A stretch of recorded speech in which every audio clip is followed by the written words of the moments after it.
श्रीगुरुभ्यो नमः। अज्ञानां जाह्नवीतीर्थं विद्यातीर्थं विवेकिनां सर्वेषां सुखदं तीर्थं भारतीतीर्थमाश्रये। ಆತ್ಮೀಯ ಶ್ರೀಶಂಕರ ವಾಹಿನಿಯ ಸಮಸ್ತ ವೀಕ್ಷಕರಿಗೆ ಇಂದಿನ ಗುರುಕುಲ ಸಂಚಿಕೆಗೆ ಹೃತ್ಪೂರ್ವಕವಾದಂತಹ ಸ್ವಾಗತವನ್ನು ಬಯಸ್ತಾ ಇದ್ದೀನಿ. ಬನ್ನಿ, ಮೊದಲಿಗೆ ಭಜಗೋವಿಂದ ಸ್ತೋತ್ರದ ಎಷ್ಟು ಶ್ಲೋಕಗಳು ಕಲ್ತ್ಕೊಂಡಿದ್ದೇವೆಯೋ ಅಷ್ಟೂ ಶ್ಲೋಕಗಳ ಅಭ್ಯಾಸವನ್ನು ಮೊದಲಿಗೆ ಮಾಡಿಕೊಳ್ಳೋಣ. ಅದಾದ ಮೇಲೆ ಹೊಸ ಶ್ಲೋಕಗಳನ್ನು, ಹೊಸ ವಿಚಾರಗಳನ್ನು ಕಲ್ತ್ಕೊಳ್ಳೋಣ.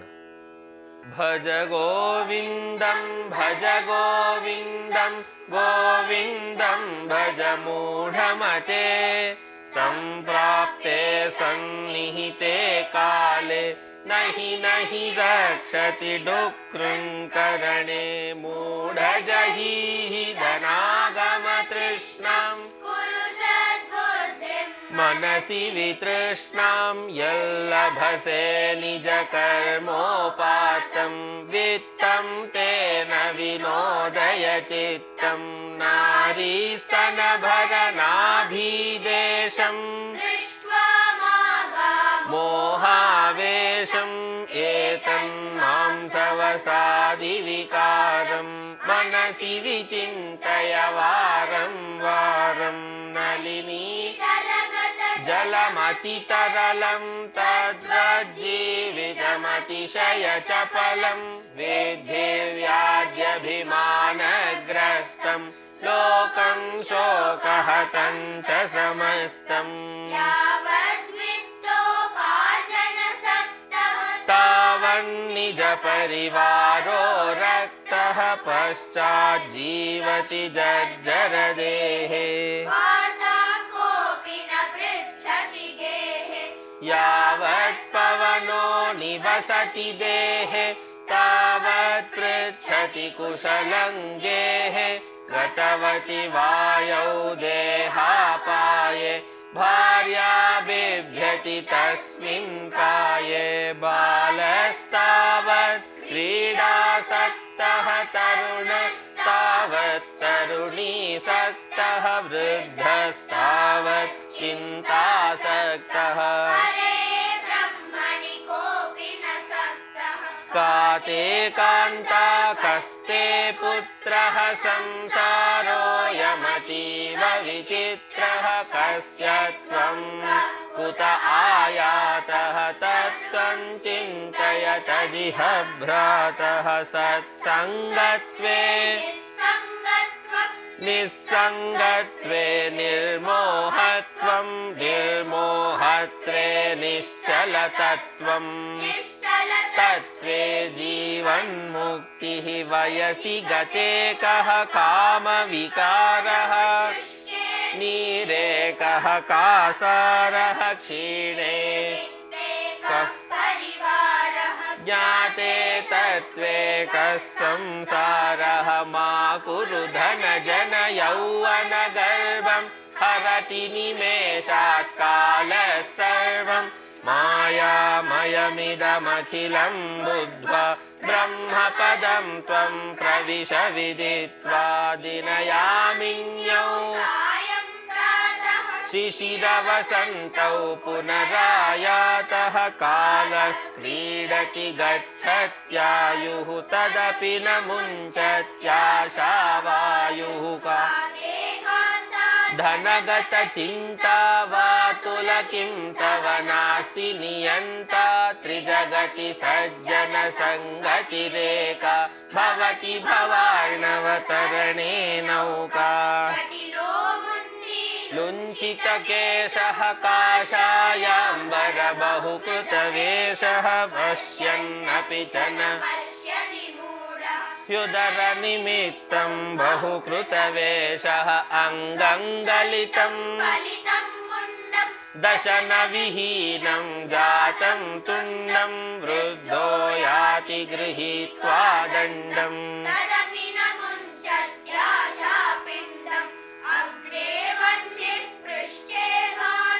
रात्रौ चुबुकसमर्पितजानुः करतलभिक्षस्तरुतलवासः तदपि न मुञ्चत्याशापाशः सागरगमनं व्रतपरिपालनमथवा दानं ज्ञानविहीनः सर्वमतेन भजति न मुक्तिं जन्मशतेन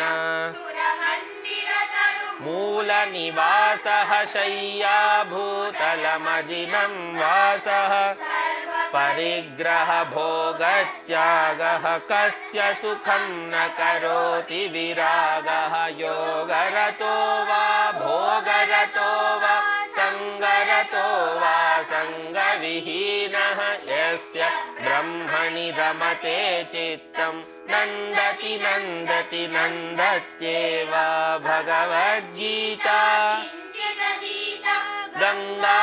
गङ्गाजललवकणिका पीता सकृदपि येन मुरारिसमर्चा क्रियते तस्य यमेन न चर्चा पुनरपि जननं पुनरपि जननी जठरे शयनम् इह संसारे बहुदुस्तारे कृपया पारे पाहि मुरारे. ಇಲ್ಲಿ ತನಕ ಪಾಠ ಹೇಳಿಕೊಟ್ಟಿದ್ದೆ ಅಲ್ವಾ. ಮುಂದಿನ ಶ್ಲೋಕಕ್ಕೆ ಹೋಗೋಣ. ರಥ್ಯಾಚರ್ಪಟ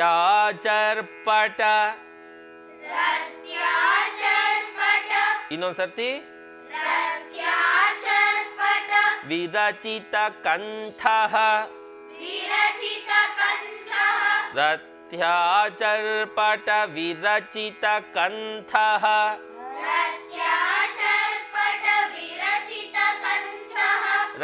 रथ्याचर्पट विरचित कंठः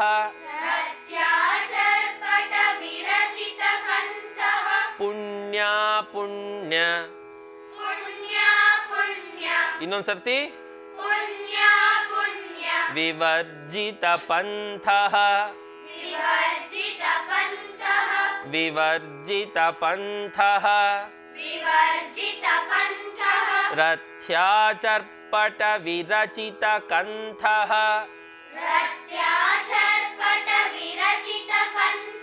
पुण्या पुण्य विवर्जित पंथः रथ्याचर्पट विरचित कंठः पुण्या पुण्य विवर्जित पंथः योगी योग योगी योग नियोजित चित्तः योगी योग नियोजित चित्तः योगी योग नियोजित चित्तः रमते बालोन्मत्तवदेव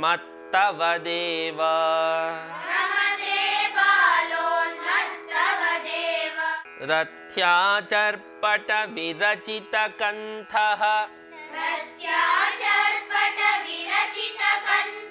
पुण्या पुण्य विवर्जित पंथः रथ्याचर्पट विरचित कंठः पुण्या पुण्य विवर्जित पंथः योगी योग नियोजित चित्तः योगी योग नियोजित चित्तः रमते बालोन्मत्तवदेव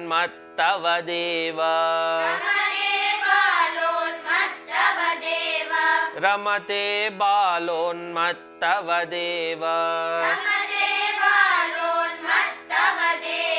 ನನ್ನ ಜೊತೆಗೆ ಹೇಳಿ रथ्याचर्पटविरचितकण्ठः पुण्यविवर्जितपन्थः योगी योगनियोजितचित्तः रमते बालोन्मत्तवदेव रथ्याचर्पटविरचित पुण्यविवर्जितपन्थः योगी योगनियोजितचित्तः रमते बालोन्मत्तवदेव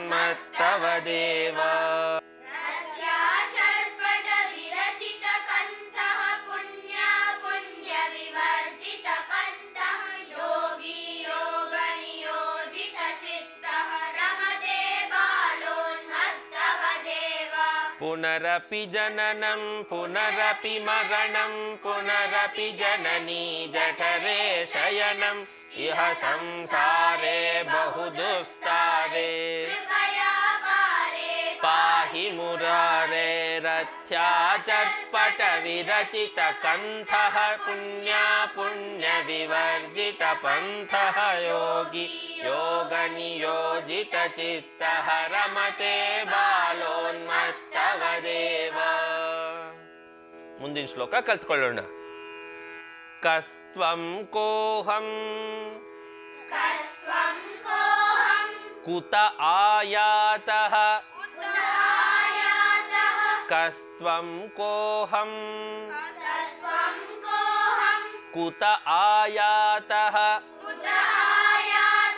ಕಸ್ತ್ವಂ ಕೋಹಂ ಕುತ ಆಯಾತಃ कामे जननी को मे तातः कस्त्वं कोऽहं कुत आयातः कामे जननी को मे तातः कस्त्वं कोऽहं कुत आयातः कामे जननी को मे तातः इति परिभावय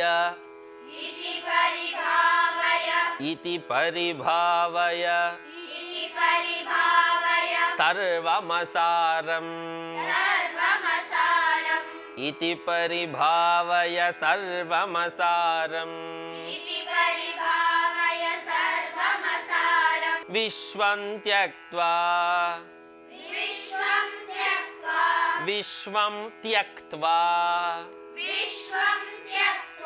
स्वप्नविचारम्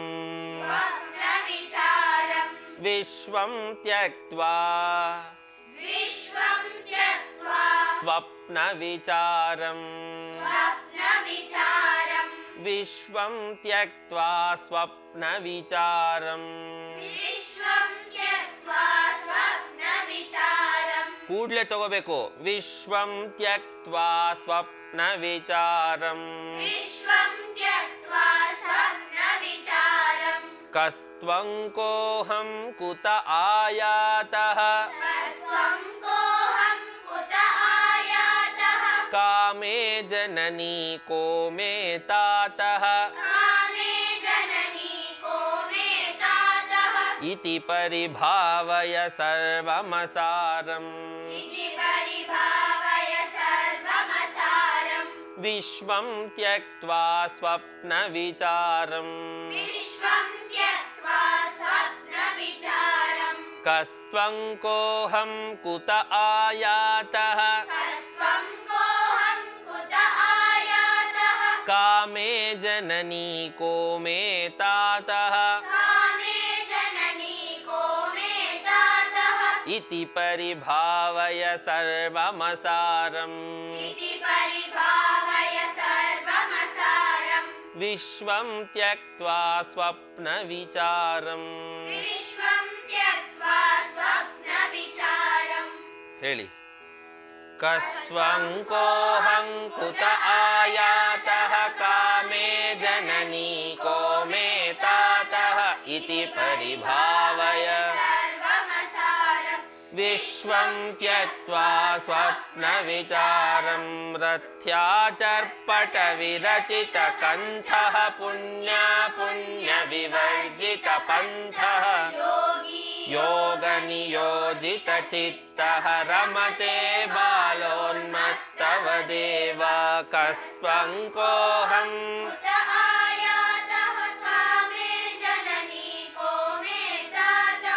इति परिभावय सर्वमसारं विश्वं त्यक्त्वा स्वप्नविचारम् त्वयि मयि चान्यत्रैको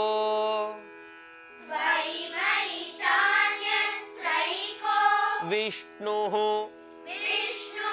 त्वयि मयि चान्यत्रैको विष्णुः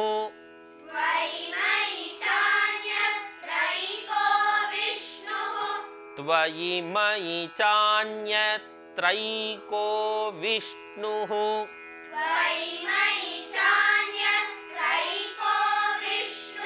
ಇನ್ನೊಂದು ಸರ್ತಿ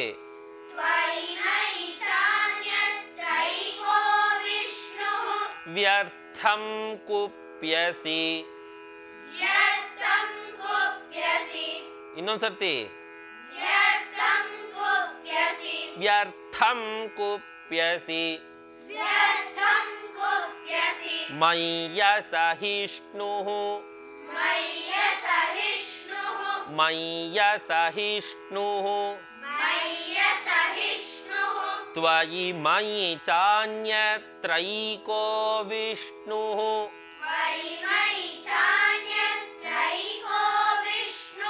व्यर्थं कुप्यसि मय्य सहिष्णुः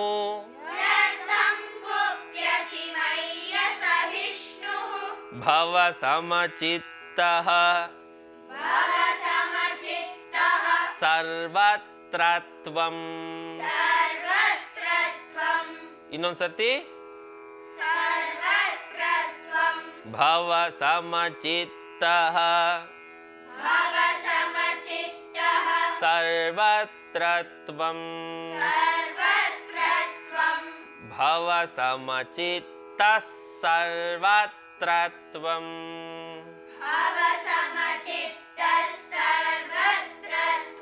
ಭೇಷ್. ಇಲ್ಲೇ ತುಂಬ ಜನ ತಪ್ಪು ಮಾಡಿಬಿಡ್ತಾರೆ, ಸರಿಯಾಗಿ ಹೇಳಕ್ ಗೊತ್ತಾಗಲ್ಲ. ಗಮನ ಇಟ್ಕೊಂಡ್ರೆ ಬಂದ್ಬಿಡತ್ತೆ. ಇನ್ನೊಂದ್ಸತಿ ಹೇಳ್ಕೊಡ್ಲಾ? ಭಾವ ಸಮಚಿತ್ತ ಸರ್ವತ್ರತ್ವಂ.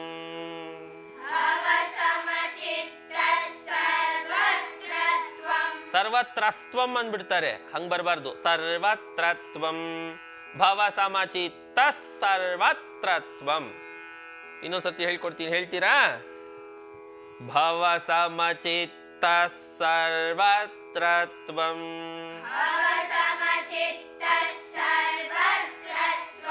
ಭವ ಸಮಚಿತ್ತ ಸರ್ವತ್ರತ್ವಂ. ವಾಂಛಸ್ಯ ಚಿರಾತ್ ಯದಿ ವಿಷ್ಣುತ್ವಂ. ವಾಂಛಸ್ಯ ಚಿರಾದ್ಯದಿ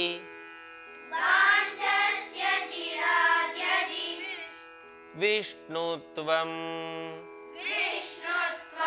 ವಾಂಛಸ್ಯ ಚಿರಾದ್ಯದಿ.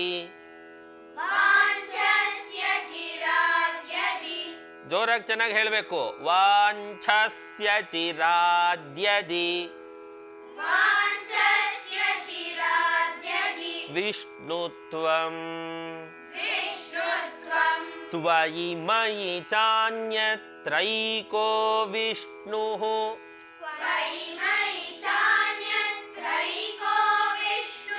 ವ್ಯರ್ಥಂ ಕುಪ್ಯಸಿ ಮಯ್ಯ ಸಹಿಷ್ಣುಃ.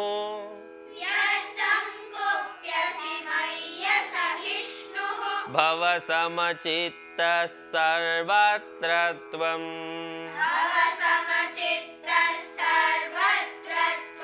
ವಾಂಛಸ್ಯ ಚಿರಾದ್ಯದಿ ವಿಷ್ಣುತ್ವಂ.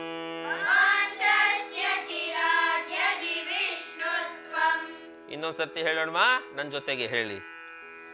ತ್ವಯಿ ಮಯಿ ಚಾನ್ಯತ್ರೈಕೋ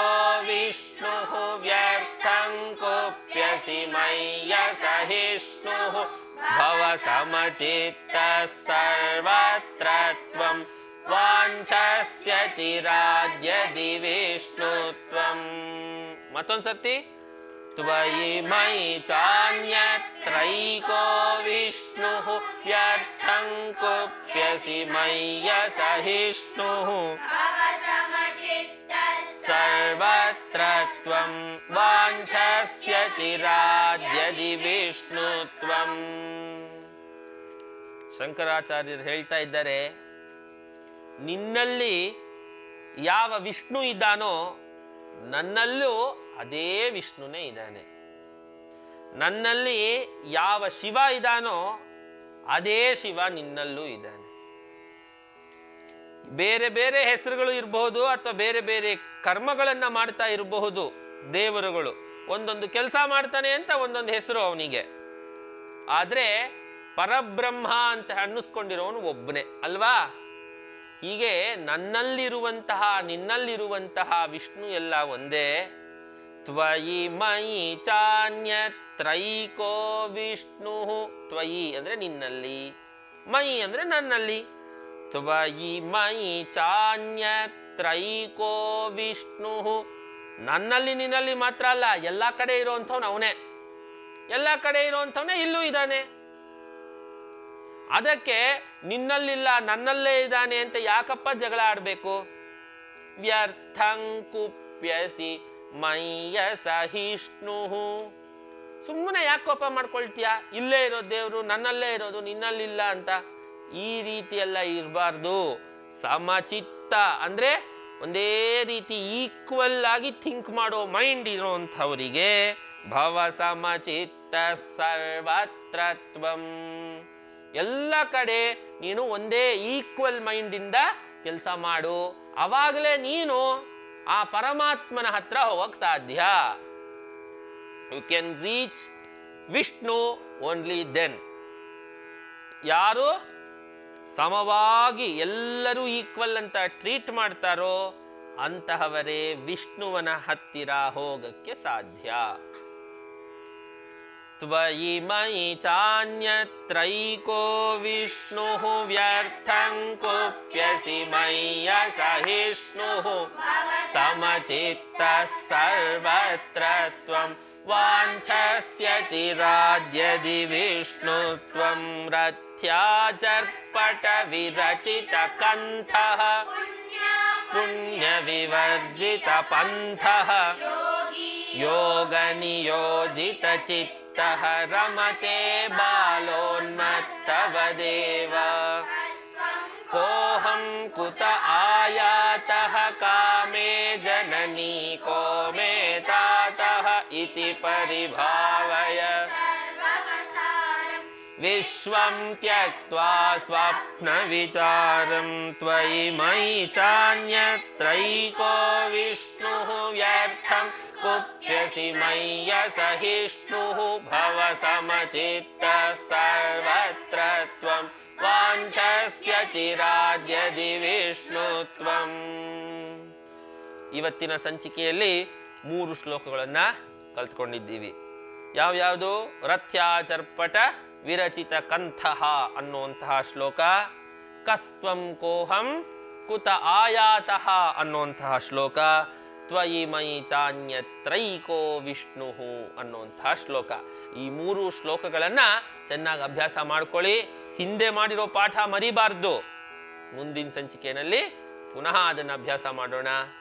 ಎಷ್ಟು ಸರ್ತಿ ಅಭ್ಯಾಸ ಮಾಡಿದ್ರೂ ಮಾಡ್ತಾನೇ ಇರಬೇಕು. ನಿನ್ನೆನೂ ಅದನ್ನೇ ಮಾಡಿದ್ವಿ, ಇವತ್ತೂ ಅದನ್ನೇ ಮಾಡಬೇಕಾ ಅಂದರೆ ಇಲ್ಲ. ನೀವಿರೋವರೆಗೂ ಯಾವತ್ತೂ ವಿದ್ಯೆ ಕಲ್ತಿರೋ ವಿದ್ಯೆ ಪ್ರತಿನಿತ್ಯ ಒಂದು ಟೈಮ್